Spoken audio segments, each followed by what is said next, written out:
Welcome to the Endurance Athlete Journey podcast. Join us as we dive into the world of endurance sports, exploring everything from nutrition to training and how these elements shape your everyday life, both on and off the race course. Hosted by Coach Justin, certified run and triathlon coach and owner of Tabula Rasa Racing, along with Coach Katie, a registered dietitian specializing in sports nutrition and owner of Fuel to Run. We're here to share insights and real-world advice to help you thrive on your journey. Here at the Endurance Athlete Journey podcast is where your journey begins.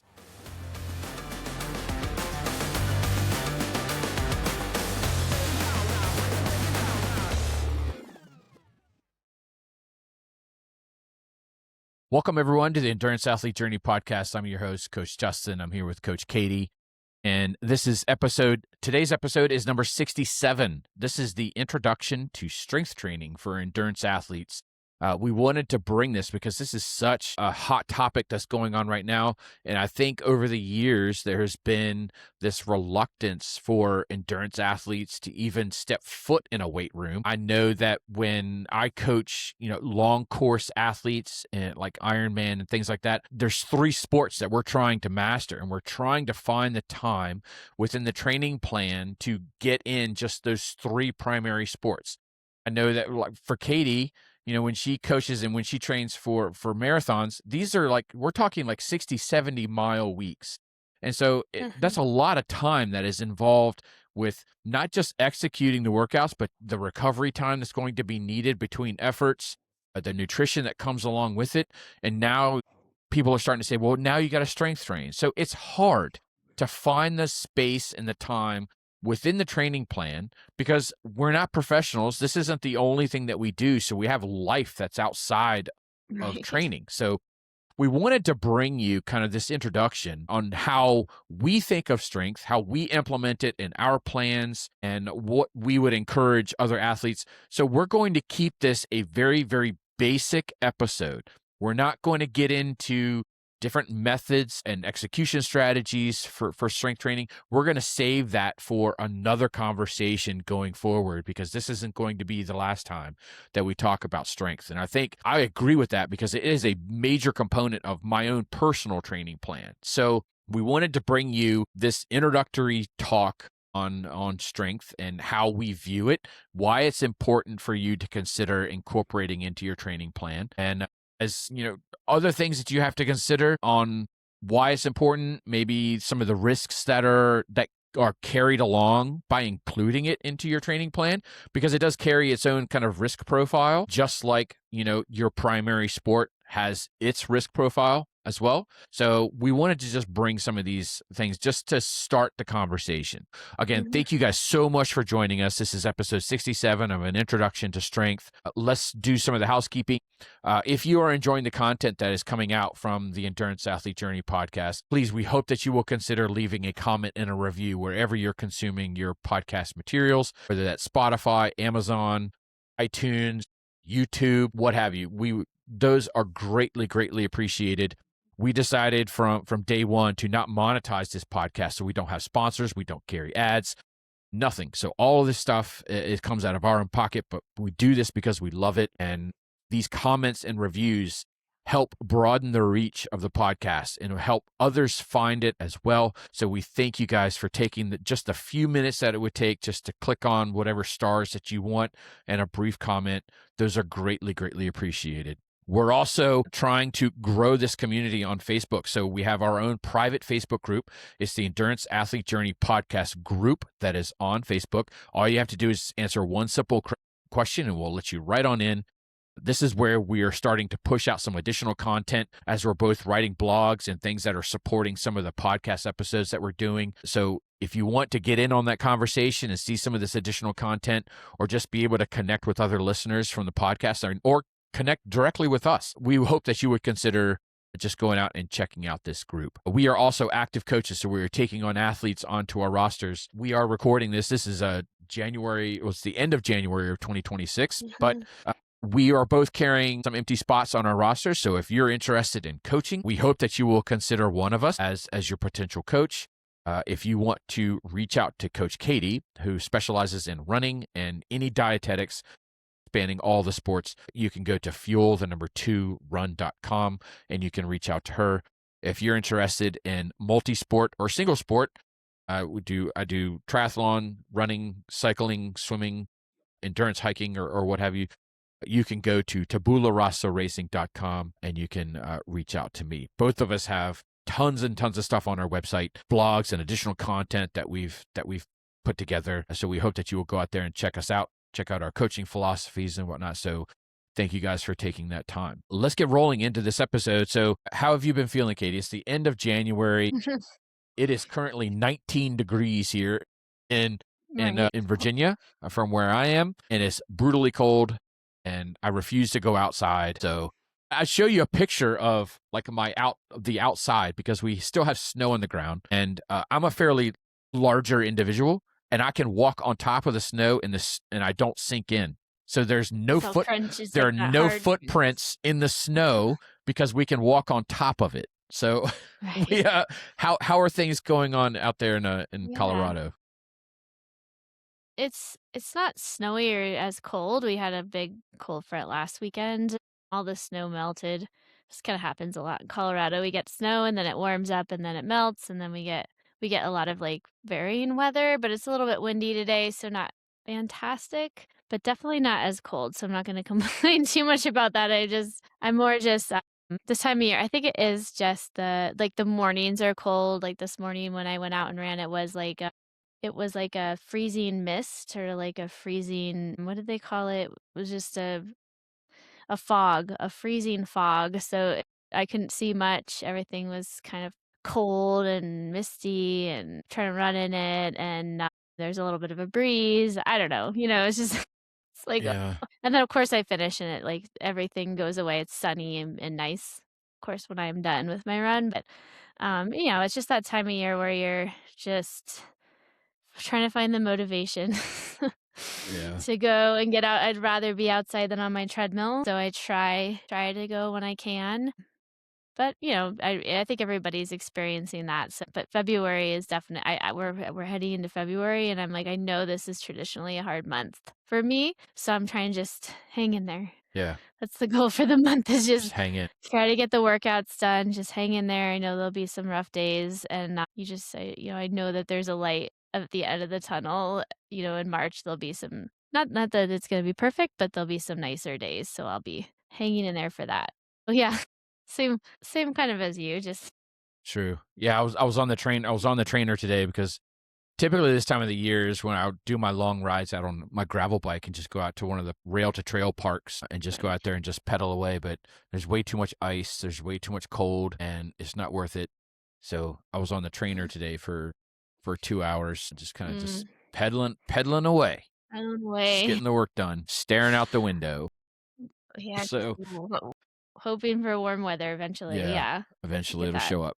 It'll like, I keep telling myself, like, if I just keep getting these workouts in, it's all gonna be good. It's gonna come together for me, like probably around March. But it's hard when you have to, especially when you have to be inside. Yeah.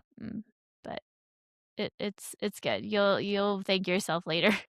Yeah, this is where the foundations are being laid. Right. So we have to we still have to do it. Just even if it's just like checking the box. Just check the box, check the box. Sometimes, some days that is it. That's all it takes sometimes. And just out there doing it, and I'm maybe didn't feel particularly great, or I wasn't, I was just kind of just running, Yeah. Like at least I'm out here, so. All right, so let's get rolling on this topic. So let's see. Do you want to start the conversation on I'm sure. some strength? I think we're gonna start just kind of with more of the benefits. Like, I think we're gonna go into a bit of more detail of like why strength training is so important and why we believe so much in strength training for endurance athletes, and why, when somebody comes to meet with me to coach, strength training is kind of part of what I help implement for my athletes, because I believe in it so much. So we're going to talk about the benefits, like the main benefits, and then I think, we'll cover a little bit of maybe the potential cons or what could happen with strength training that people might run into. But I think overall, hopefully we'll kind of cover why it's so important. And then I think we'll kind of do our own stories and end with just a basic, like if you just for somebody kind of wanting to get started in it, like what we would sort of recommend just, the very beginning if somebody comes to us and wants to do strength. But we're not going to go into a lot of detail about how we would program it, what types of exercises we would recommend. That will be for maybe another day.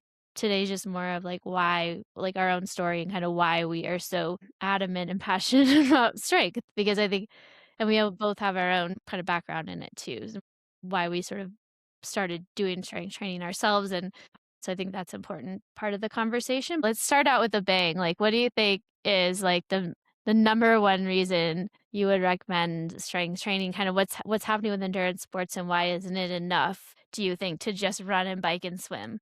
Actually, I kind of want to start the conversation. Let's take a step back a little bit because something that the listeners may not know, and I know that is something that I didn't know until I started to do a little bit of research. Let's talk about the structure of muscle and its connection to the bone. And I think that this will help illustrate some of the things that we're talking about when we talk about durability. We're talking about load management, and when we start talking about tendons and ligaments and things like that, I want to make sure that the listeners kind of understand what it is that we're talking about and what are the roles of these things and why it's important. Why even spend the time talking about it? So Mm-hmm. can we briefly talk about kind of the structure Sure, of the yeah. muscle? So you have I think a little bit of a stronger background when it comes to the understanding of the physical body. I mean, Physiology, the yeah. physiology, that's the word I was looking for. So Yeah. I think I have a little bit of a brief understanding from what I've accumulated over the years. And so, I mean, when we talk about muscle, you have the meat of the muscle. So whatever Mhm. muscle it is that we're talking about. And then you have the tendon, which is Right. the connection point to the bone, to the actual bone itself, to whatever head is on the bone or whatever part of the bone that the muscle is attached to. And then that space in between the tendon and the muscle is the ligament. Is that right? Do I have it right? Yeah, some of our bones are attached. The muscle attaches, but then some of our bones are also attached to each other. It's not always a muscle attachment. So if you think about like bone to like some of our bone to bone attachments too can be Okay. those ligaments. But yes, yeah. So yeah, that's a good question. The muscle is contracting. That's like where we generate kind of the force to be able to move our body. So like you'll have that like that. Yeah, let's not let's not get into so much on like all the details of like how the muscle's contracting, but that's essentially what's moving our body. The tendons, the ligaments and the tendons, those tissues they're soft sort of, but they're also like hard, they're not like a muscle tissue. So they're not a bone, but they're more there for structure, I would call it, because the structure either of like holding the muscle to the bone or the structure of keeping the bones sort of together so that we're not, if you think of all of the tendons and the ligaments of like the knee, I feel like it would be even helpful to like just have a picture like, to share. I don't even know. I wasn't prepared. Well, maybe we'll put it up on our Instagram page. So yeah, I think so. Or that'll complement this. I'm very visual.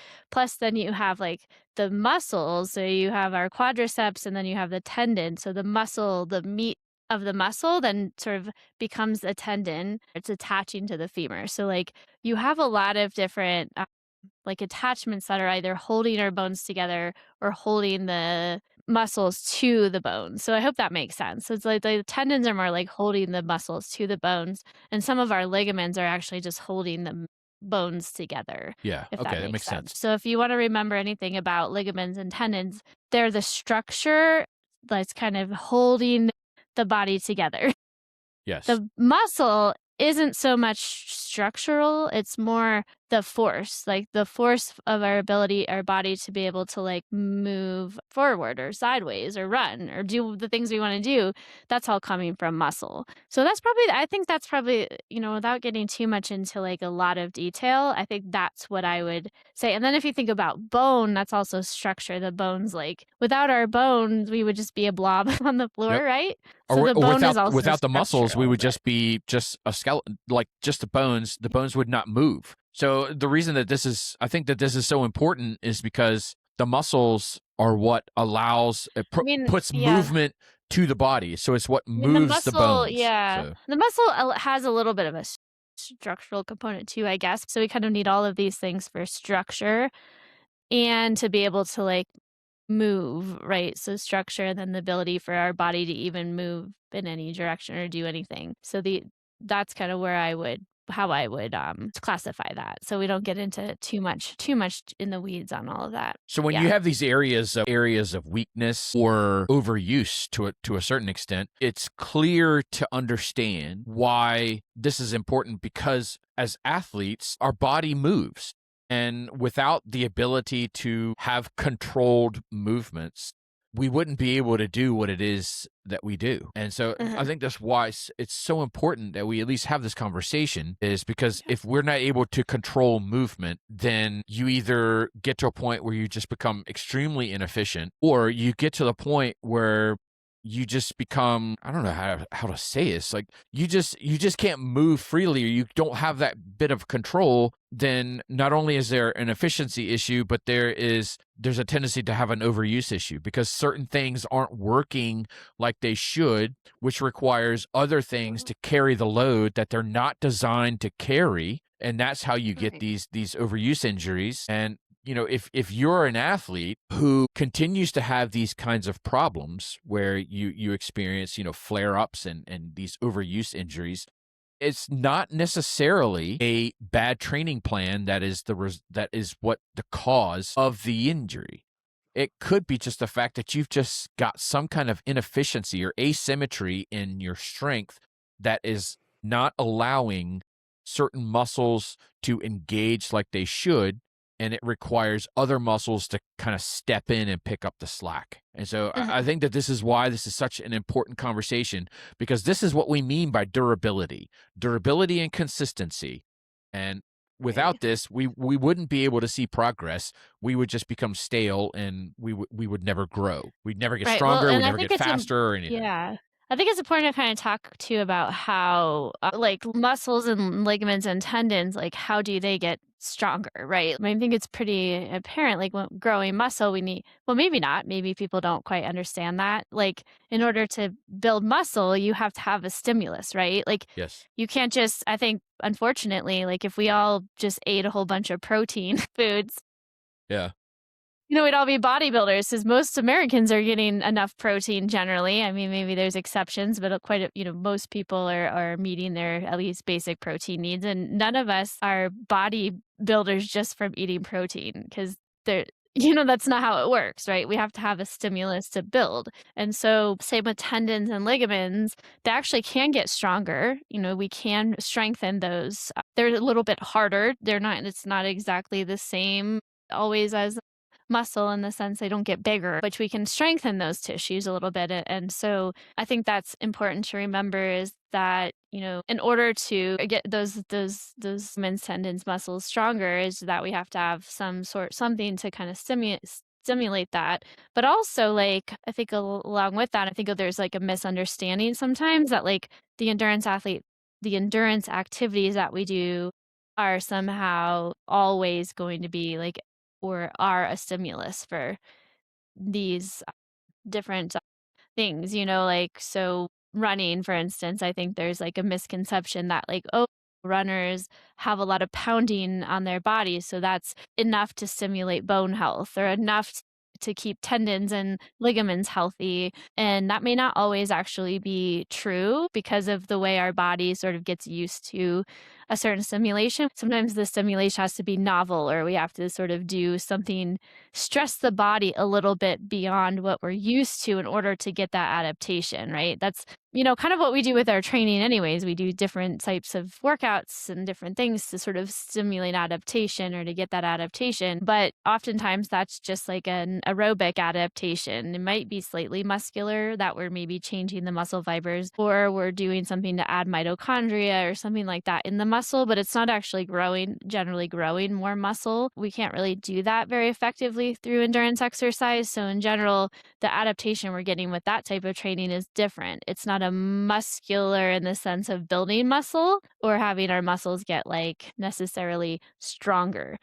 So does that Yeah. make so I think that's like a misconception that runners might It does. have, It does right? make sense. The way that I like to view it is that you can work a muscle or you can build a muscle. That's Uh-huh. the way that I generally think about it. So if I say, "Hey, we're going to go out and we're going to ride our bike," I'm working the muscle to a certain extent. I may be building muscle because just by the sheer fact of increasing the workload will result in micro tears in muscle, which is how we build muscle. The only way to build muscle is to break it down. That's how muscle is built.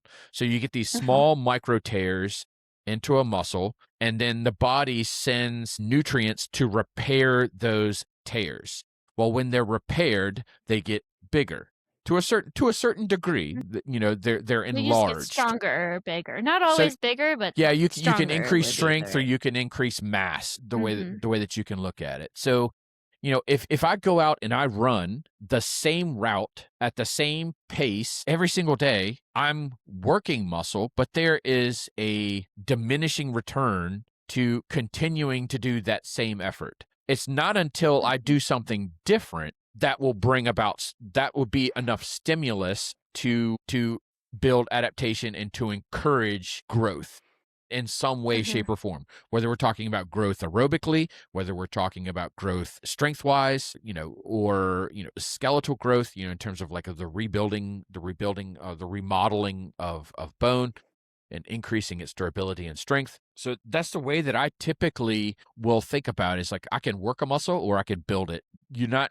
one thing, they're not the same. Yeah, it's not the same stimulus like Yeah. most. I think to a certain extent, like if you're brand new to the sport, working a muscle, you probably will encourage some kind of building of strength Oh, and people mass. who don't like walk very much, or they just start a walking program, or if you're just starting a running program, that might be enough stimulus to build some strength in your muscle and maybe build muscle to an extent. But if you're a runner, that's been training and maybe you do a certain amount of mileage every week and your body's just used to running. Even this, sprint, intervals, things like that, there's some adaptation that's occurring within that, but you're not really building a lot of pure strength from that. It might depend, like, because if you're doing a lot of like sprints, it's definitely a different kind of stimulus, but there's only like so much of that, we can really add on to our training.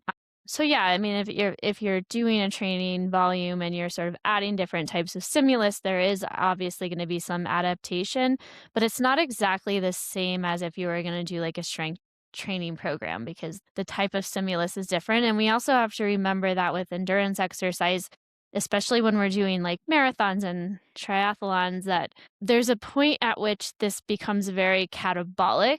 Our Yes. body, it's not actually during some of those really long distance endurance events, we're actually breaking down muscle at, pretty fast rate. And the body will, go back and generally rebuild that muscle, but it's not really necessarily rebuilding it stronger. There may be other adaptations happening in our muscle that help us to be able to withstand that, type of endurance training. Maybe there's other adaptations that are happening, but it's not like we're getting, you're not going to go out and do a 20-mile long run and get the same sort of adaptation as like doing deadlifts in the gym at all. Like, and there is a catabolic piece to that. So, there is that potential that especially if you're not getting enough protein or you're not eating enough to rebuild your muscle and to allow that recovery process, that you're actually losing muscle. And most of the time in my marathon training, I actually lose even with all my best efforts to try to gain, keep my muscle mass, I always lose it because it's so catabolic and it's so hard to maintain for endurance athletes. If you're not doing something to either regain that muscle in the in between seasons or to maintain it, that could down the road become extremely problematic. So that's, I think, kind of what we're going to dive into is what is the risk if we aren't doing some sort of strength training to help us stay strong and maybe build muscle or build muscle strength?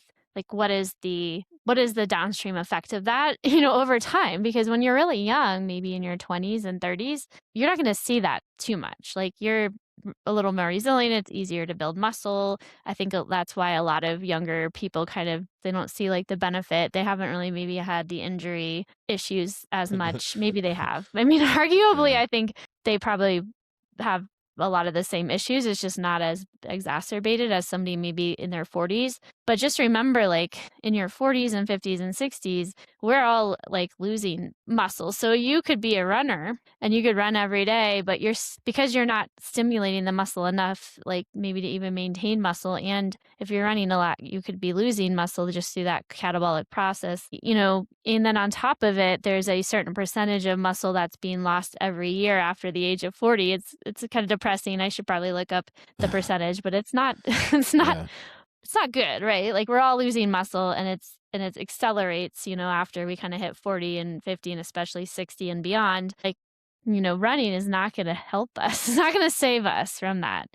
And so you could really end up, I think that's probably why a lot of people who are runners I have a lot of people tell me, I used to run, but then I had such and such happen, my knees or whatever. And I'm thinking to myself, I bet these people never weight trained. They Yep. just ran into a wall with it because they Yeah. didn't strength train. So they were losing muscle and then they kind of like got to a point where they were injured or their muscles just couldn't keep up with the amount they were trying to push, because they just were losing muscle too much. So, right? That's, I Yep. mean, No, I completely agree. And I mean, I've lived that scenario. So I think that's why I've become so passionate about this in my own training and when I work with athletes because this is what I have experienced firsthand. So I have a personal experience in this situation. So you've used the word, I want to step back a little bit because you've used the word Mhm. catabolic a couple times. And so I want to make sure that people Oh, understand that's a good what because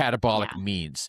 And the reason that we're talking about this is because our body uses different ways to create and utilize energy. So if we were to go out for a run and we don't feed the body at all, so we don't take in any kind of electrolytes, no calories, no gels, no nothing. We just go fasted and we don't consume anything. The body will use its own sources for energy. So first, it taps into glycogen stores, which is a super, super easy process because the body goes from the least effort to the greatest effort in terms of its conversion of nutrients and things into energy.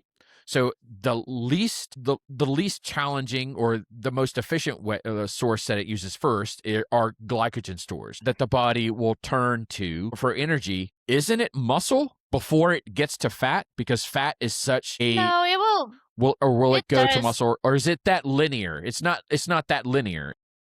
It I mean, majority of what we're burning is gonna be carbs during exercise. However, when we start to burn through glycogen, that's why it's so problematic when people decide they wanna do these long, long endurance exercises without eating enough, because that's when it becomes more catabolic. So when you're kinda doing, like, a really long endurance ride or run, and you're still burning through some fat, but you're starting to burn through glycogen, the body will use certain amino acids in muscle to basically convert those amino acids in. It's not a very efficient process. So it's not like there's a huge number of muscle cells being broken down, but there is some going into circulation to provide the amino acids to make glucose. It's called gluconeogenesis is like the term, but it's like basically creating glucose from amino acids that we have either floating around the body or from muscle. And that happens, I think, predominantly because we still might be using some fat for fuel, but our body also like prefers to have sugar or glucose. So we'll actually have that happen sometimes.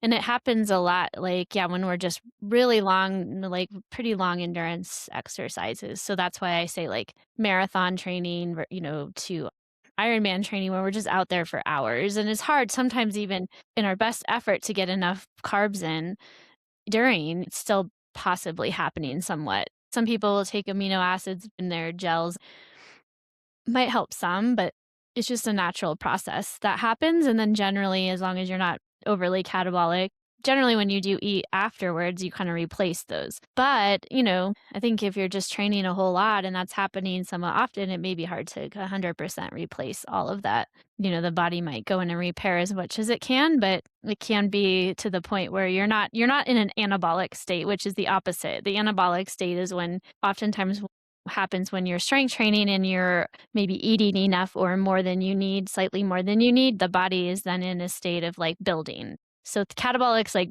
think of that as like breaking down. Anabolic is building up. Okay. And just endurance exercise inherently is pretty catabolic. It's not you're not doing that and then the body may repair, from the stimulus a little bit, but it's not building up. You're not that's not enough stimulus to actually build muscle. Like that's where strength training, the biggest benefit of strength training is that the way you're stimulating the muscle with the heavy loads, the muscle is damaged a little bit from the strength training. That's where the body comes in and does like the building, right? So Yeah. you're building up. Whereas endurance exercise, you're very rarely like causing that same sort of damage. I mean, there's maybe some slight damage to the muscle, but it's not the same stimulus, the same as strength training. So that's where the difference is between catabolic and anabolic. And I think when people hear anabolic, they think steroids, But yeah. but that's not just steroids can have an anabolic effect, but so can strength training and, eating enough food Right. too, like not under eating. But yeah, I hope that I makes think I sense. think it's a good illustration on why endurance athletes, why this is so important for strength training, is why it's so important for endurance athletes, is because the sheer nature of our activities is catabolic, and so there Mhm. is some kind of muscle breakdown for the body to fuel the activity to a certain level, whether you're able to offset that burn post workout or whatnot. But I think that it's really, I think it illustrates to it, fairly well on why it's so important, because our body does cannibalize its own self. And Yeah, a so little bit. Yeah, unless, it's not like it's unless don't we, want it to seem like extreme, like yeah, it's like a whole bunch of muscles being lost. I mean, it's a little bit, but you could see how but you can see how over over time time, yes, it could absolutely, be where it and would then start to break and then down. you lay on top of that just a natural process that happens, especially in aging, where people are naturally losing muscle. And that's not necessarily like from it's just from like not actually having that stimulus and there's other factors there. It's just that we kind of lose muscle because we're not using it and we just lose it at a quicker rate when we get older. So you have like a couple things going on um and you can see why that would become problematic, for people, especially as they kind of hit their 40s and 50s and beyond. And if they're still trying to run, that could be what stops them essentially from being able to continue. Let's just talk a little bit about the bone piece as well, because I Yeah. think that's, and the ligaments and the tendons a little bit too, but mostly bone is, I think there's like a misconception. There's a lot of force happening on our bones every time we run. So if you're a new runner and you just start running, you're going to have, that is going to be a stimulus and that is probably going to strengthen your bones or at least maintain bone strength. But unfortunately for us, like runners or distance people who have been doing it for a while, it's not enough anymore. And not only that, because of the potential to underfuel or catabolic piece to it of just like breaking things down a little bit and not really being building, especially, because the load on the muscles and the tendons can be so great and it's not always the best stimulus to maintain or build muscle and tendon, we'd sort of end up at a higher risk for injury of those tissues as well, stress fractures and then tendon tears and tendinitises and things like that. And so really it's just because our body becomes kind of used to those wears and tears and we're not really doing anything by running or especially by swimming or biking that's really building those things up.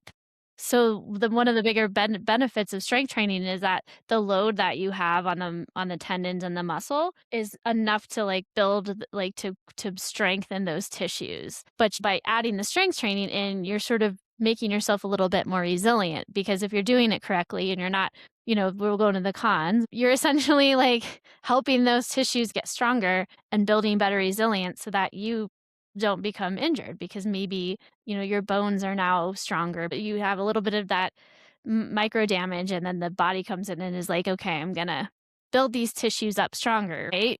And that's one of the huge benefits, I think, of strength training for endurance athletes. Yeah, from what I've gathered and what I understand in the conversations that I've had with other doctors and physical therapists and things, is that for things like tendons, they have very poor blood flow. So the way that they are remodeled and repaired is through load.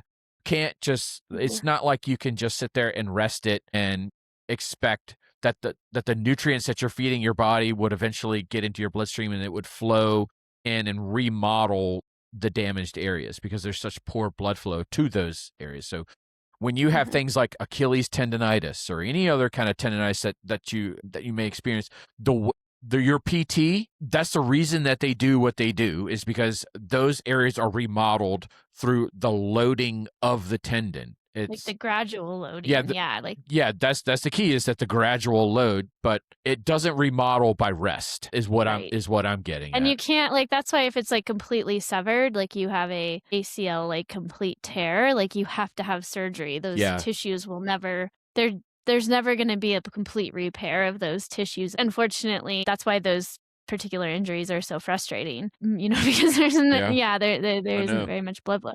But, that's why we want to prevent that from happening in the first place, right? This is why this is so important. About strength training. Because if you're loading those like gradually through strength training, now this is where the cons of strength training come in, right? If you could decide, okay, I heard Justin and Katie talk about how great strength training is, I'm going to go to the gym tomorrow and put 300 pounds of weight on my back and try to do a squat. Well, that could blow your knee out real quick. You know what I mean? So don't do that. You have to do it safely, gradual loads. So that's why it's helpful to kind of go slow, start out easy, but over time, as you're gradually loading more weight and you're getting stronger, you're also strengthening tendons and ligaments as well. You just, have to make sure you're doing it correctly, those movements. So that's the I think that's one of the bigger cons of strength training, is if you're not doing it right and you don't move correctly in the movements, and you don't have like your knees in the right placement for a squat, or your deadlift, your back is all arched, and you're not actually have a straight back and things like that, you could have that could definitely lead to some serious back injuries. So you want to make sure you're doing it safely, because you can't injure yourself strength training. But if you do it right, you can also build these and become a more resilient and stronger athlete in general, and have, I think, like a longer lifespan of your sport, because you're building all these things. Bone is a little bit more challenging, because once we hit a certain age, we can no longer really build bone. We kind of have the strongest bones we're going to have when we're like 20. And so the whole key throughout our 20s and 30s and beyond is to maintain our bone density, is what they call it. So we just don't want to lose bone density. So that's part of, I think you can maybe add a little bit, but it's harder. You're adding the most bone density when you're in your teens, and then it kind of becomes harder. I was just curious, kind of like, okay, just doing a little bit of a search. What are the benefits? And what surprised me, it does say reduces injury risk, which is kind of along the lines like reinforcing tendon, ligaments, bones, muscle imbalances, building muscle. That's all stuff we're talking about. But that wasn't like the number one thing. I'm like, I think that's, in my opinion, that particular point we just made should be a big old circle highlighted. Like, this is probably the number one most important benefit of strength training, but I don't know. I would say another benefit would just be maintaining range of motion, because runners tend to have they can develop tightness, like lateral tightness in hips. I'm working with an athlete right now who's kind of experiencing this, and the reason behind it is because those muscles aren't engaged as much, because we spend our time going front to back, so all of our movement is focus forward, we spend very, very little time in these side to side movements. Well, the way that the hip is structured is it does need that strength in the lateral part of the hip in order to have full engagement and maintain full range of motion. And so I think that the key that I'm getting to is that when it comes to strength training, we also want to pay a little bit more attention to ranges of motion or planes of motion that we don't necessarily use for our sport, Right. because they do still play a significant role in the range of motion that we do rely on. And so, Right. if we rely solely on running, then you will never get that development of lateral movement. And then eventually, like, the hips will kind of break down, or they'll become overused because the lateral part of the hip is not engaging like it should. And your running is going to end up stopping because you're going to have hip pain, or you're going to actually going to present as knee pain. Because a lot of times Right. it's like, when people come to me and say, my knees hurt, my first thing that I tell them is, how do your hips and glutes move? Are you getting, Mhm. is one glute weaker than the other, so that when you actually watch them run from behind, you can see the pelvic tilt because one glute isn't firing like the other one, and that tends to present as knee pain. And so it's just further up the chain. And so if we spend all of our time focusing on movements that reinforce our sport, then you're losing a lot in It's that terms like of your idea of like consistency. imbalances. Yeah, Yes. it's like Yeah. that. There's a lot of imbalances that can happen. Like if you have kind of weak hamstrings or something, then your quads will kind of take over. Your if a lot of runners have weak glutes, and then we have other muscle groups taking over. So you're sort of imbalanced there, and it's kind of what you're saying. But I also think you'd mentioned something like the mobility piece is important. You don't like I think doing like some form of mobility is helpful, but oftentimes I've found in trying to lift weights, it forces me to work a little bit more on my mobility because I have to get all Yeah. the way down in the squat, or I have to be able to lean forward and have a flat back and be able to do that sort of movement in like a deadlift, or if I'm doing a lateral lunge, like, from side to side, I have to kind of be able to get deeper into that. And it forces me to do a little bit more of that mobility piece of like being a little bit more agile. It's just something that kind of comes with the strength piece. I think if you're doing certain movements and strength trainings. But I think another benefit is just as we're strengthening our muscles, what happens when we get further in, if we have stronger muscles, what happens when we're 20, miles into our marathon? Does I would argue it's going to help us be a little bit more fatigue resistant, Yeah. not just like injury resistant, but I would argue fatigue resistant, meaning like we can maintain even like a better form because our muscles are stronger, like further into our race than we normally would when things would start to kind of break down and deteriorate and we lose that efficiency. Just preserving more of that posture and that neuromuscular fatigue is one benefit, I would say, with strength training too. So Absolutely. And that's something to definitely keep in something mind. that we'll be talking about in the future, when Yeah. it comes to Yeah. different methods, when we're talking about the generation of just sheer power versus strength versus muscular endurance. And I think that the muscular endurance is where we're talking about that fatigue resistance. You Yeah, and know, how it like, because how yeah, you place the strength training might help that, like, maybe yes, you would do the strength training in a way, and we're not gonna talk that today, but there is maybe a way you can use that to your advantage. How would you put the strength training into your routine so that you can kind of get the benefit of that?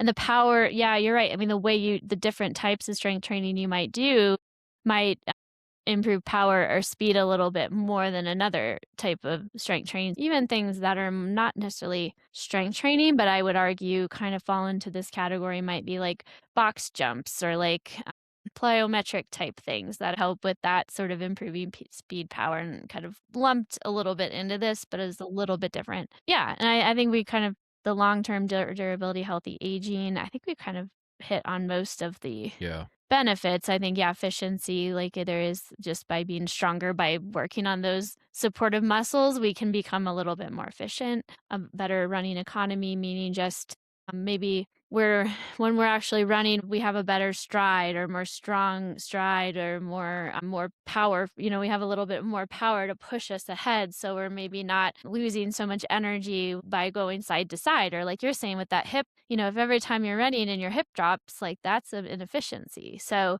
if you're sort of strengthening things and you're becoming more efficient, then your stride is going to be stronger. You're not going to have those little movements, those little inefficiencies in your stride that kind of over time can become very costly in terms of how much energy you're burning, during your workouts and things like that, and can kind of cost you, in a race. What was the number one that was on this list? Oh, it was just like the one, it goes like this: to make you more efficient. The second was injury risks, to help you hold Efficiency. fatigue, finishing, speed, power, and long-term durability and healthy aging. But for me, like as an athlete that's in my 40s, like number 5 is probably one of my big. I'm moving Okay. number 5, long-term durability and healthy aging, sort of to the top of my list of Yeah. like what's more important for me, because I honestly, like, I hope when I'm 65 I'm still out there. I might not be fast, but I want to be out there like doing something. And I don't want to be that person that's like comes that I talk to that's always like, "Oh, you're running? That's great. I used to be a runner, but I can't do it anymore." And that's why I strength train. When I'm 65 and I run into that 40-year-old woman, I want to be like, "Great, like I still run too, like when I'm 65." So that's my number one. But, the way they're ranked, I don't think they're ranked by like what's most important and Yeah. what's least important. I think it's just like a list that I kind of found. But I think we kind of hit on, I think the benefits, I think we kind of mentioned the cons. Is there anything else? I think the injury risk, if you're not doing the strength training right, is probably the biggest con. And that's probably why a lot of people don't get into strength training. I would I say, think a lot of yeah. people tell themselves, I'm going to get injured. It's going to cause an injury. So I'm not, because when we don't do something or we don't want to do something, we always find a way to bias ourselves. Yeah. Hmm. I So, would say I want to make sure that it's perfectly clear that I'm not saying that weightlifting is going to make you an efficient runner. So yeah. running efficiently is what Well, makes you an yeah, efficient runner. well, no, and we're not, It's neither one of us are yeah, saying stop running and just it's strength train all the you time. know, you're not going to become a great runner simply because you've now added strength training into your Yeah. training plan. The strength work will support the process that you're going through to become an efficient runner. Go so far as to say without the strength training, you're not going to be as efficient as you could be. Could you become efficient? Sure. Could you become more efficient by just simply adding in the strength work? I believe absolutely. My own personal opinion, absolutely. Will adding strength work make you efficient? No. So Uh-huh. there are other things that you're going to have to do to actually work on and encourage efficiency, but without the strength work you won't be as efficient as you could be. I want to make sure that that's perfectly clear. Are you become a better swimmer because you do a bunch of land exercises that increase, shoulder and lat strength? No. That's not going to make you, that's not a substitute for swimming. It is a complement. It is a complement to swimming. So if you do it along with your swimming, then yeah, you will see more growth than if you just did swimming alone. And Uh-huh. you're not going to become, a good swimmer just by simply lifting weights that encourage the development of muscles that we use for swimming. So I want to make sure that that's perfectly clear to others. So if I had to come up with my two cons for strength training on maybe why people tend to stay away from it, would be, I think one of those would be time constraints. You know, it, I've seen this especially even in my own personal training, you know, for training for Army, like I said in the intro, it's just hard to find the time. If we're interested in mastering 3 sports that we're going to use for race day, it's hard to justify the time, the piece of the training plan dedicated to something that is not going to be Right. directly utilized on race day. So I think that it's hard for the time crunched athlete to justify it. The second one would be probably the fear of injury. Injury. And then that just comes from either poor form or being too aggressive and not being I tend to err on the side of conservativeness a little bit when it comes to the progression of strength training, or trying to do movements that they haven't built up to yet. And we'll save that for another discussion as well in the future when we start talking about, how to actually implement this. But I think that tends to be another one, is that they will get hurt simply because they tried to do things that they weren't ready for, or they tried to do it at an intensity that their body wasn't geared towards yet. The third thing that I would say is probably the biggest thing that's holding people back is insecurity. I can say this from my own perspective, is that I stayed out of the weight room because of the people that were in the weight room. I felt a little insecure on being judged on, how much weight I could lift. If I ended up grabbing, the 25-pound dumbbells and I'm sitting next to a guy that's bench pressing, the 60s and 70s, I'm going to look like a weenie. It's like I'm sitting there with my little dumbbell. And, part of me is just like, well, I don't want to be judged like that. I don't want people to think I'm just a weakling, or that, so I think that to a certain extent that keeps people out. And that just could be a function of the gym that you belong to, or kind of the way that they target their memberships to a certain clientele. Yeah, And that's so true. So maybe you need to rethink like the gym you go to, or something like that. Yeah, too. I go to a gym that they target their promotions for bodybuilders and people that's their primary focus. I would say that if you can find another gym that doesn't necessarily promote that way, maybe it would make you a little bit more secure and a little less apprehensive to go into the weight room. Just remember, I feel like people think others are looking at them way more than, Yeah. I mean, for the most part, I think most people are so self-involved. They're not too worried, or, they're not really thinking too hard about what you're doing, unless you're doing something weird Yeah. or totally wrong. And maybe, hopefully, somebody who is there may like very gently or kindly sort of help, be like, "Oh, okay, try it this way," or something like that. I think people think way too much about it. And I think most people aren't really actually paying that much attention to you. Most people are very encouraging at the gym. I mean, most gyms, they're just happy to kind of see that, people they're trying for the most part. There's always those mean people, but just keeping that in mind too, that, Yeah. even if you're, but most, runners, we're probably going in there with our like split shorts on, and we're, Yeah.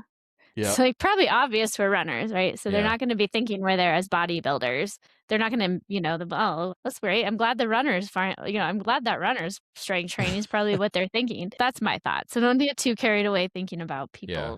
people watching you or something. But I think that is a legitimate like concern. It's just like, if you're new, especially if you're new to it, it's just like, oh, someone watching me, I'm not really able to lift much. Am I doing it correctly? Or, And approaching it from a female perspective, sometimes the weight room can be intimidating because it tends to be filled with a lot of men. And so sometimes, it might keep a female out of the gym or out of the weight room because, people tend to be aggressive, or they're, again, they're if you can find, staring at you, and you don't want to be gawked at the whole time, which is why I just put on my resting BITCH face at the gym, and I just go, I don't feel people are probably like, I look friendly, but at the gym I'm like, focused. Don't mess with me. I don't really go to the gym that much anymore, but when I did, I was like focused. Yeah, I think people were just like, she looks way too intense, way too focused on her workout. But yeah, there are some gyms now that realize that this was an issue, and so they created kind of like the females only kind of rooms that have some equipment there, so that's fine. I get that. Some women do get kind of unwanted attention and things like that. So I think if you can find a gym has something that's a little more of an area or something where you feel a little more comfortable being, that's great. Or, or just do what I do if you have the capability and the funds to kind of create your own home gym, and then you just can be comfortable in your own gym and do it whenever you want. But that's not feasible for many people. So I get that. There was one more con. I think the other one is just like the fear of like being sore, like, because that happens to me sometimes, is just being sore and overdoing it. This often happens to me when I've taken a break from strength training, and then I come back to it thinking, well, I'll just reduce the weight a little bit, from what I was doing before, and then I don't for It's whatever yeah. reason, it just like it destroys me. And I have, do deadlifts and then for like 3 days after, I am so sore I can barely move. Like that's happened to me. And it's a legitimate concern. I think once for most people, once they start strength training, I think that's why we just want to start real easy. So just remember if you're starting and it feels easy, that's okay. Like don't go into it like too aggressively, especially if you're just starting out. Like just keep it real light, keep it real easy. We aren't going to talk a lot about like what exercises to do and stuff, but just a little bit can go a long way because if you overdo it and you're sore for 5 days and you can barely do your runs or your swims and things like that because of that, you're going to not want to go back. It can be a barrier, I think, Yeah, is there are worrying things that we about. can do to mitigate it, but we Yeah. And can't we that's what can't we'll just talk about necessarily when we dive remove in. that Yeah. risk completely. But No, but that's yeah, why I think with, like, timing the strength like, how you place absolutely, the yeah, strength training and sequencing yeah, of it, that's what yeah, we'll talk about. So let's talk I wanna hear, like, about and we can kind of end it just briefly with, like, maybe if someone were just starting out, how we would where we would encourage them to start, but I wanna hear your story. Like, what made you so passionate, Justin? Like, why yeah. are you such a big advocate? Like, what's your personal story with strength training? We don't have to go into a long, drawn out but I'm just curious because and I can talk about mine, but I'd love to hear Yeah. your It probably stems from after I had my gastric bypass surgery, I lost so much weight so quickly that I know that I cannibalized a bunch of muscle during that process. And so if, I wanted to become a runner, and so I quickly realized that that was not going to happen unless I started to rebuild some of the strength that I had lost through the weight loss. And Mhm, so I started incorporating it. I saw huge gains and things like that. But then I got into the long course racing and, I said, I don't have time for this anymore. And so that's why I brought this up during this episode is that, the time crunched athlete, mhm, because, long course racing is really, really time consuming. So you're talking training plans that can span anywhere from 18 to 20 hours a week during your peak for a full distance triathlon. It's hard to say, I'm going to spend 3 hours in the weight room that week doing mhm, something that doesn't move me forward on race day. And so, when I was training for my first Ironman, there was no strength conditioning there whatsoever. And I would say like even during training for the shorter ones, the half Ironman and even Olympics, I was so consumed with building a strong aerobic engine that I completely disregarded the muscular and structural engine. And, mhm, did I see gains? Yeah. Was I able to do races? Absolutely. But I struggled so much with overuse injuries and just being sidelined time and time again. It's like I would build up my run and I would be really, really happy with it. And then something would happen. And then all of a sudden, I'm starting over again.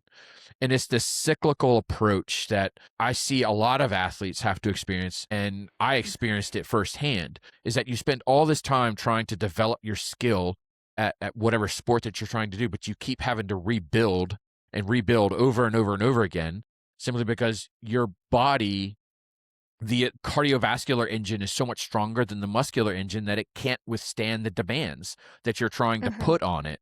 And it wasn't until late, late into my journey that this came to me and that I started to understand why I was getting hurt all the time. And I had torn my rotator cuff, I had torn my bicep tendon through no strength training whatsoever because I still wasn't strength training then. And I developed tendonitis in an elbow. I had developed tendonitis in my Achilles. I had runner's knee, so that's a little bit of patella tendonitis. So I just was mhm. having tendonitis flare ups all over my body, and I couldn't figure out why.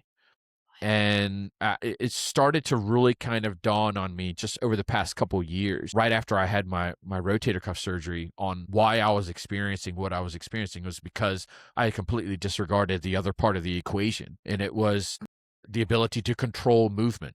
When I would get down into the floor just to do some floor exercises and I could not get back up off the ground without like holding on to something and using my upper body to push me up, I knew something was wrong. And I knew that I had completely screwed up and had forgotten that there was more to this than just running, swimming, and biking. that Uh-huh. I needed to do more. I needed to refocus my attention because without that strength training, I could not run.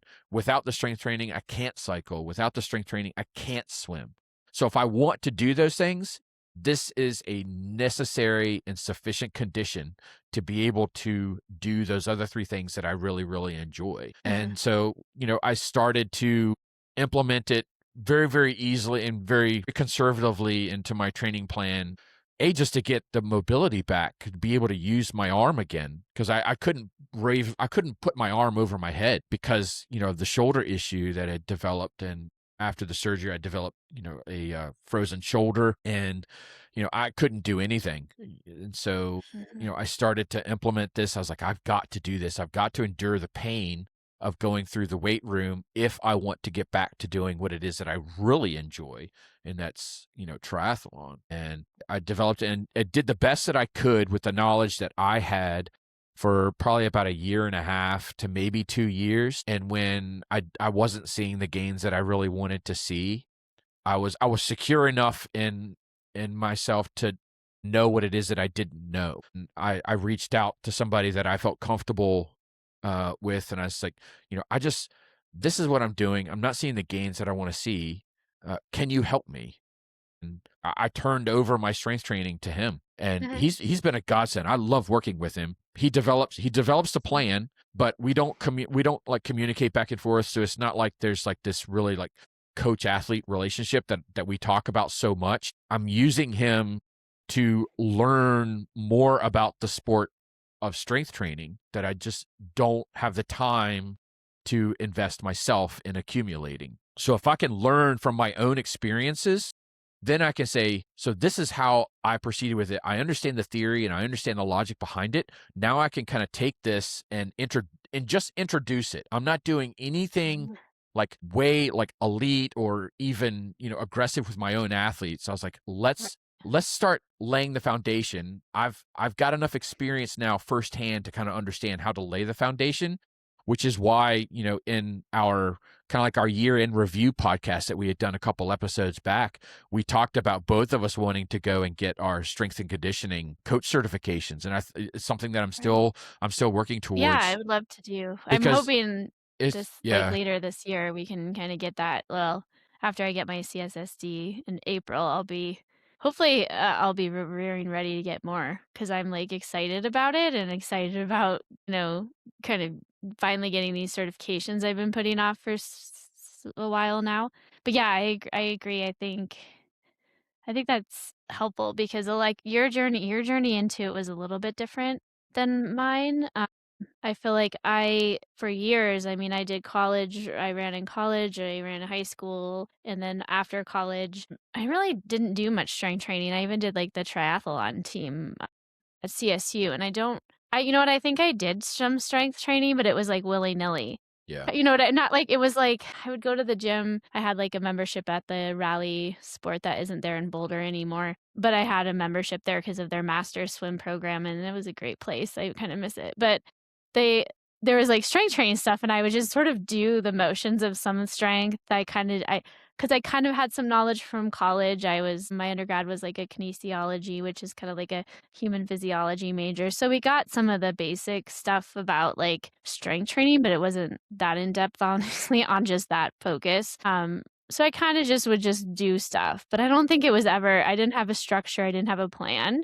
So I can say like I have done strength training, but it wasn't until I think it was like some epiphany I had back in my early 30s. I wasn't even an injury, it's the thing, like, I've had some minor injuries, but I've been very lucky, that I've never had anything huge, like, I've had some IT band stuff, I've had shin splints when I was in high school, just little things like that. I've had a few, like, tendinitises, but I just couldn't squat. I literally could not do the motion of the squat. Like, I was watching some video, like, probably Kelly Starrett or something like that online and about, like, like, how to improve your running. I'm sure it was something like that, and I tried to squat down, and I was like, I cannot do this," and it was something about how little kids can squat to the full squat Yeah. position and how that's, like, so good for your body, and if you can't do that, like, you're in trouble. It was probably something like that. I can't remember the exact video or any of the details, But I had this like epiphany of like, oh my gosh, like I can run a lot, but like I can't do anything else. You know what I mean? Like I can bike and swim maybe.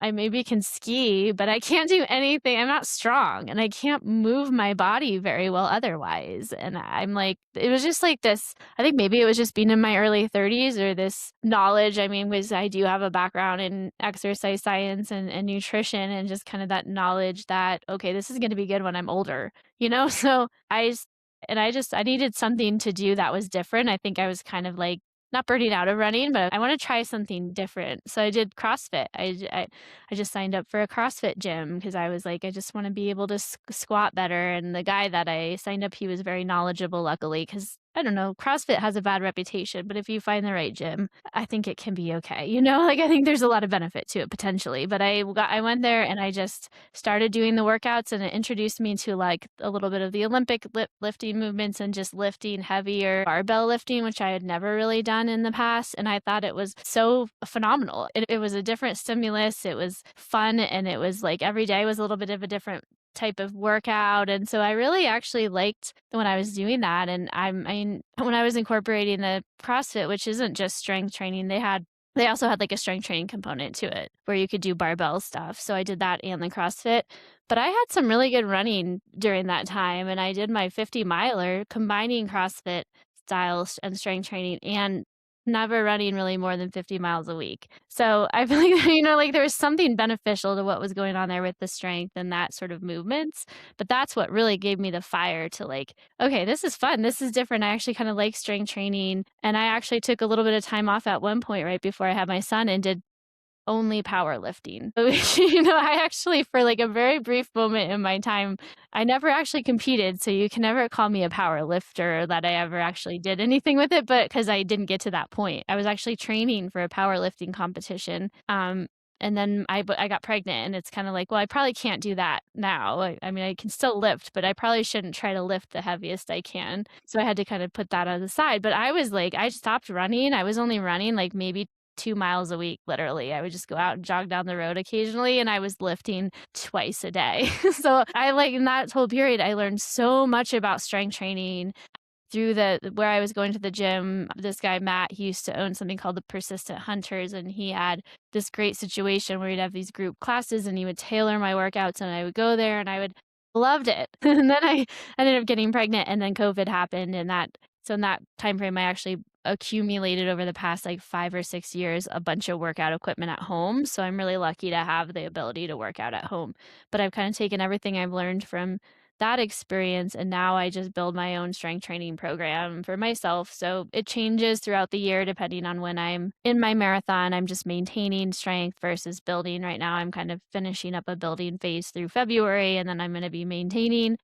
But I'm like, I feel like I've learned so much. I want to learn more. I've learned a lot. I know a lot. I feel comfortable enough to provide some strength training for my athletes, but I don't feel like I have enough. Like I couldn't. Like there was probably some advanced things I could learn, and even just watching somebody move in a movement and be able to be like, you need to like, you know, bring your shoulders back or like those little tweaks. Like I Right. still feel like there's probably some learning there of like how to actually watch somebody participate and be able to like tweak their form. And that's hard to do virtual. It's really hard to do that as a virtual coach when you're just working, True. you know, you're not Yeah. working with someone. So that's a challenge. But I fell in love with strength training. And I think honestly, like if, you know, if it came about and I got really into it again, I could probably give up running again and do just the powerlifting, or just CrossFit or just high rocks and things. But I'm right now I'm back in a running phase. But from someone who didn't strength train or just kind of did it just because like it was there, and I didn't really know what I was doing that much, to now being like this is an integral part of my life, and it has made such a big difference for me too. So just in my injury prevention, like, you know, I feel very resilient as an athlete. I don't think I would be where I'm at right now in my 40s, being able to chase a PR in my marathon potentially and be having done that without the strength training. There's no way. I mean, I don't know for sure, but I think I would have been injured and maybe had issues and just not been able to get to this point. So yeah, hopefully I've like, if some people can hear me and be like, oh my gosh, you like love strength training, that maybe I'll inspire somebody. I can say that my recent experience this year has really solidified uh, my perception on strength training and its importance. I'm coming off this year was, or 2025 was the year that I came back into the sport after 4 years of not being able to compete and rehabbing from surgeries and things. And I had a phenomenal year. I mean, it's like, my first race back, big performance, 2 podiums after that. But it wasn't until my performance at Florida that really kind of solidified how I view strength training. And, I've got a whole series out there on the training for Ironman Florida 70.3 from last year. So if you want to check that out, feel free. But I can say that strength training revolutionized my bike. It has completely changed it. So I can say, I threw down a 20-minute PR at the age of 48 after not competing for 4 years. And I couldn't generate that kind of performance just by biking. So, I biked a lot, but the stuff that I did in the weight room supported it. And I saw it when I would ride up hills and things. And I was just like, man, I've ridden up that hill thousands and thousands of times, and I could have kept going. If that hill were longer, I would have been fine. But there were times in the past where that wasn't the case. And so I really started to see my ability to just generate sheer power and strength, and then maintain and have the muscular endurance to keep going if needed. And I know for a fact, without a shadow of a doubt, that I could not have done that just by biking. I'm not convinced. So Right. I know that the strength, the time that I spent in the weight room was a significant portion of the training plan, but it was absolutely necessary to see the kind of performance that I've seen. And so it's convinced me. So I mean, I don't have any, like, if I could have me cloned and have not done it, like, I guess I would have been able to really see, what would have happened if I haven't done everything else and not the strength training. But I'm pretty convinced it's hard to explain how that could have happened without that piece, because you can only get so far by just the training alone. If somebody's coming to you, and they're, wanting some coaching, and they say, like, "I've never done strength training," what would you advise, for them to get started in it? Like, we're not gonna talk about programs, but just, yeah, like, where yeah. would you send them? How would you help them get going with the strength? So the one thing that I would probably focus on with them or encourage them to do would be, let's utilize the machines as much as possible. We're staying away from dumbbells and barbells and all that kind of stuff, because I want fixed plane movement. Because what I want to do is I just want to lay the foundation for muscular engagement, and I can get that pretty safely through the use of machines. So Right. what I would do is I would just say, hey, this is how we're going to structure it, but we're just going to do machine movement for now until you kind of feel uh, what muscles are being engaged. And I work really, really hard with my athletes and my own self to really develop that body awareness. So if, I want to say, if that means that you need to not listen to music or whatever during your strength workout, because you really have to be in tune with, where do I feel the tension in my muscles? And if they come to me and say, I'm doing this movement, but I feel the tension here, then that helps me get an idea on maybe there's some improper form and things like that. But with the machine, I'm not really all that too concerned very much about form, because it is fixed plane movement to a certain, so unless you're doing Right. something grossly wrong, like you're doing a leg press but your knees are flared out like like a clown, then Or clearly if you see, like, have that's you ever wrong. seen those So things, those videos of people, like, on the equipment, and they're, like, doing something really yeah, weird? it's Like, you're like, "Oh, ridiculous. that's Yeah, obviously not what that was right. made for," and there's a picture on the side over there to show you. But I think they're I don't know what's happening there, Yeah. but as long as you're not doing that. And I would just tell them, it's like, look, we're not trying to go to failure right now. All I want is, I just want you to just engage the muscle. So pick a weight that feels easy in the first set. So let's say if we're doing like 3 sets or 4, probably 3 sets to start off with, I want you to basically breeze through the first set. So I'll pick a weight that allows you to do that. By the time you get to the second and to the third set, those last 2 reps of the last set, I just want a little bit more focus. I don't want necessarily it's just like, oh, that was really hard. If you're finishing that and you're like, that was really hard, then we need to back off a little bit. Yeah. And there's nothing wrong with going slow. So if that means that we're not increasing weight every time that we're lifting, then that's perfect. I don't increase weight every single time that I lift, and I've been doing this for several years now. So, sticking with the same weight is perfectly fine to begin with. And variety is for the weak. So what I typically do is I'll give an athlete the same routine, and we'll keep that for like 8 to 12 weeks. And so we'll do that same workout for 12 weeks straight. And then we'll change things up. So this whole thing of like, well, I need to hit muscles in a different way and I need to do a different workout every single week. Absolutely not. I don't even do that aerobically, but especially when it comes to strength work, doing the same workout for a period of time is what helps you build that foundation. What you're saying is you're doing like the same exercises, but you are like encouraging weight, like, okay, if it's Yeah. getting easy, we're Yes. increasing. So that, yeah, so it's Right. not like you're doing the same weights, but the same exercises, which makes sense because it gets complicated if you're doing, like, sometimes I'll vary it up a little bit, but it gets complicated. And then yeah, it's like, how do you know you're getting stronger if every week it's a different exercise? And as long as you're hitting most of the core movements, I agree. Yeah. We'll just keep the same movements, and whether our focus is on rep or weight, Yeah, you those can are the and you two can, like, variables that will manipulate change. But yeah, reps and weight, how much rep. I mean, there's a lot you can manipulate within that can, increase the stimulus a little bit. So, you don't have to get too crazy. I'll watch, like, Instagram, I'll see somebody do this, like, crazy exercise, It's like, "Oh, that this will get 5 different muscle groups or something," and it's, like, got all these components to it, and I'm like, "That just looks complicated." Like, I feel like you could really mess that one up. You know what I mean? Like, you should yeah, just, like, keep it simple. It doesn't have to be this overly complicated movement or a bunch of different aspects to it you know I think that just kind of makes it harder to focus on what your muscles you're trying to actually work. yeah.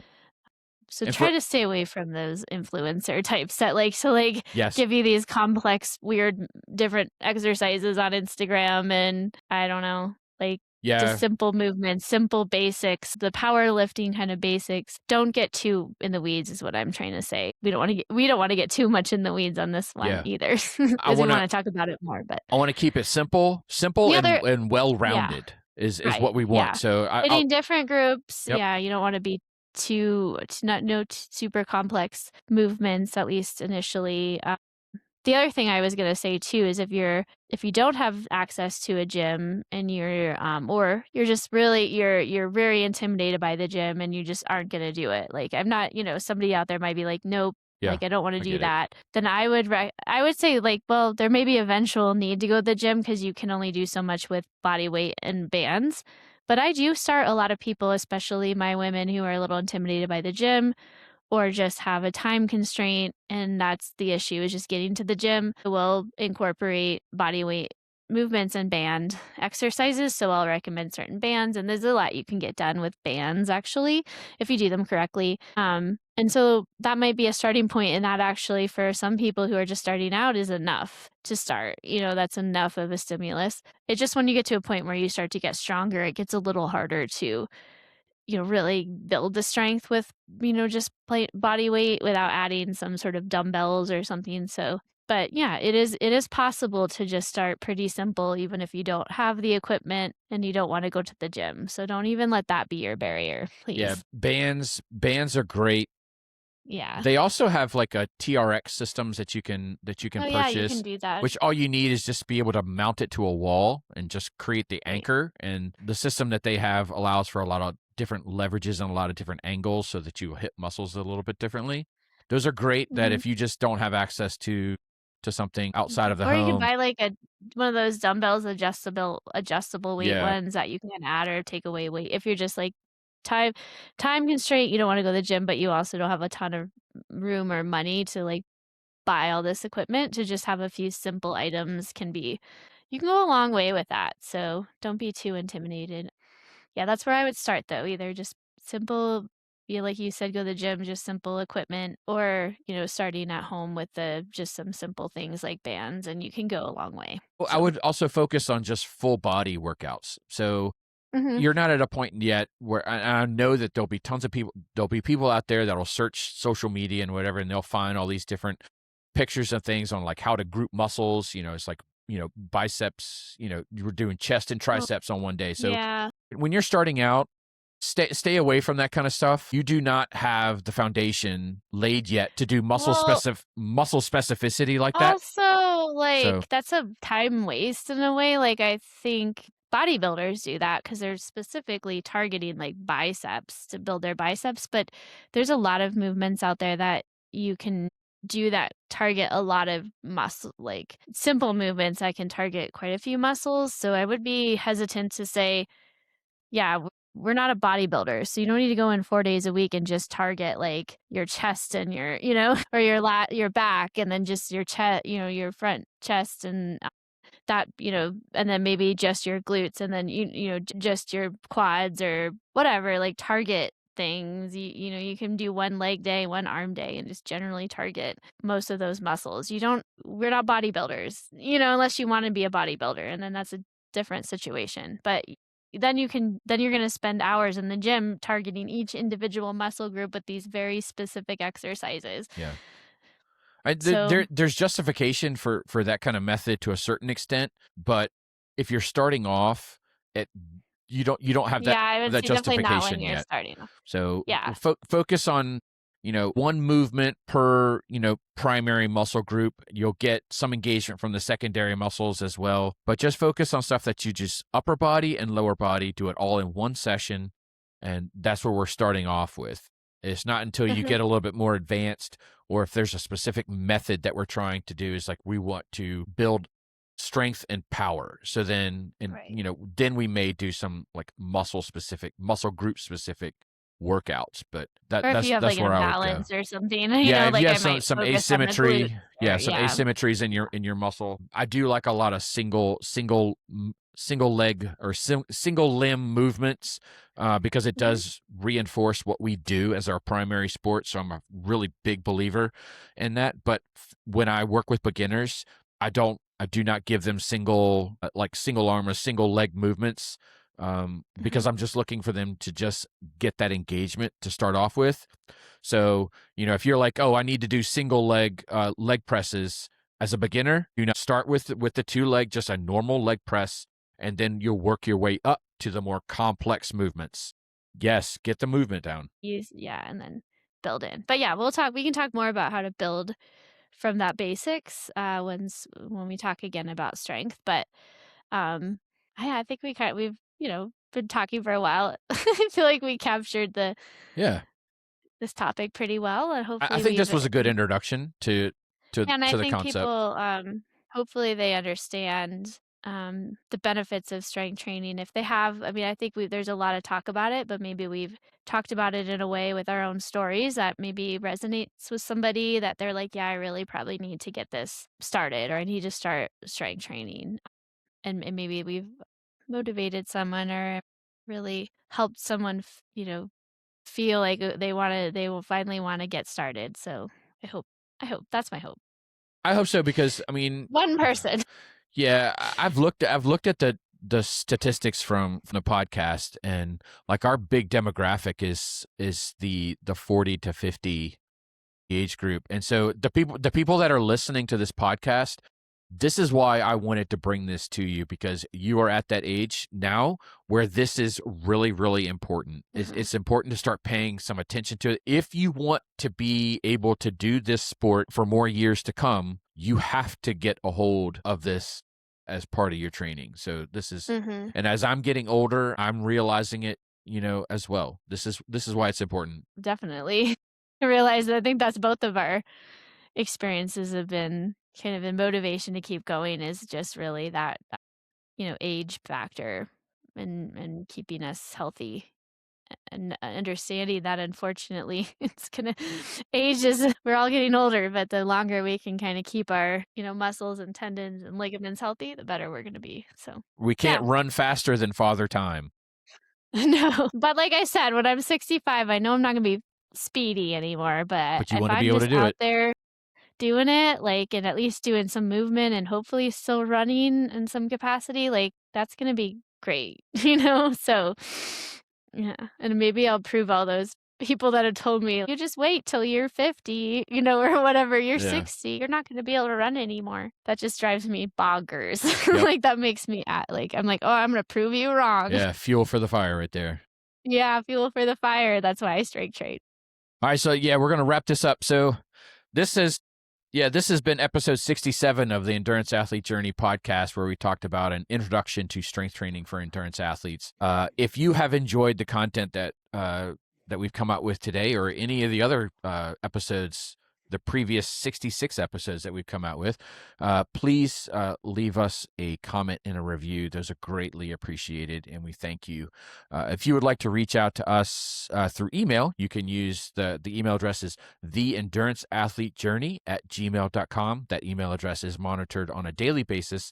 So if you'd like to reach out to us, feel free to send us a message. If you have any other questions, feel free to post them into the private Facebook group. If you have a topic that you would like for us to cover, that is a great place to post those types of requests. We are both active in that group, and so we do monitor and see everything that goes on, and we do pay close attention. So if there's something that you would like for us to talk about and something that you're of interest, post a message in there, and we will add it to the queue, and we'll do our best to incorporate it. So again, thank you guys so much for joining us. This has been episode 67 of the Endurance Athlete Journey podcast. I've been your host, Coach Justin, along with Coach Katie. Thank you guys again, and we will talk to you next time. All right. Thanks, Katie. Right. Yeah, thank you. Have a good one. Bye.